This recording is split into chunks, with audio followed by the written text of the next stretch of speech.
तारीख 14 जुलाई। बांग्लादेश की पूर्व पीएम शेख हसीना मीडिया से रूबरू होती है। कोटा सिस्टम को लेकर चल रहे विद्रोह को लेकर वो बोलती है, देश के स्वतंत्रता सेनानियों के पोते पोतियों को कोटा नहीं मिलेगा तो किसे मिलेगा? रजाकारों के पोते पोतियों को।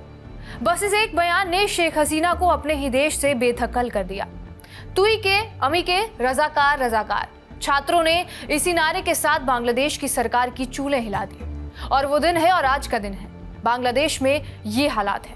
वो फिलहाल भारत में है और जैसे ही यूके सरकार से मंजूरी मिलेगी वो लंदन चली जाएंगी।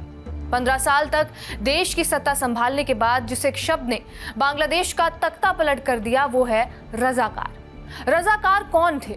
उन्होंने बांग्लादेश के स्वतंत्रता संग्राम में क्या भूमिका निभाई और देश को आजादी मिलने के बाद उनका क्या हुआ? और ये शब्द बांग्लादेश में इतना विवादास्पद क्यों है, यही जानेंगे इस वीडियो में। नमस्कार, मेरा नाम है रिया शर्मा और आप देख रहे हैं TV9 डिजिटल।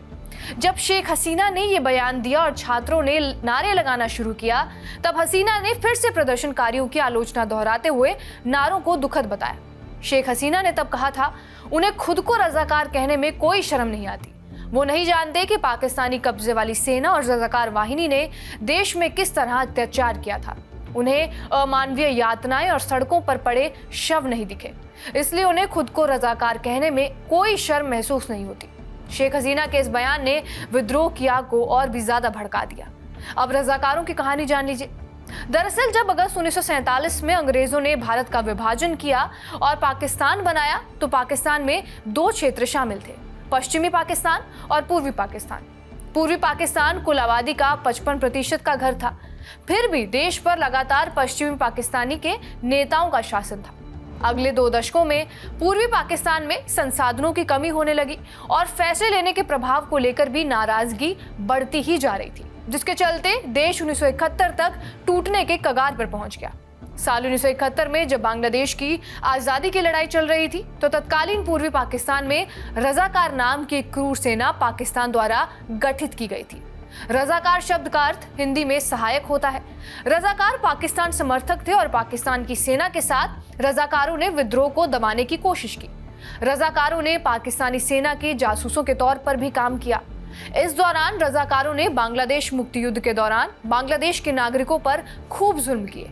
यही वजह है कि बांग्लादेश में रजाकार को अपमानजनक शब्द माना जाता है और बांग्लादेश में देशद्रोही और हिंसक प्रवृत्ति के लोगों के लिए रजाकार शब्द का इस्तेमाल कर उन्हें अपमानित किया जाता है। इसमें पाकिस्तान समर्थित बंगाली और बिहारी मुसलमान हुआ करते थे। इस बल का गठन पाकिस्तान के जनरल टिक्का खान ने किया था और पाकिस्तान की सेना ने जब बांग्लादेशियों पर जुल्म ढहाए तो ऐसा कहा जाता है कि रजाकारों ने भी पाकिस्तानी सेना का साथ दिया था।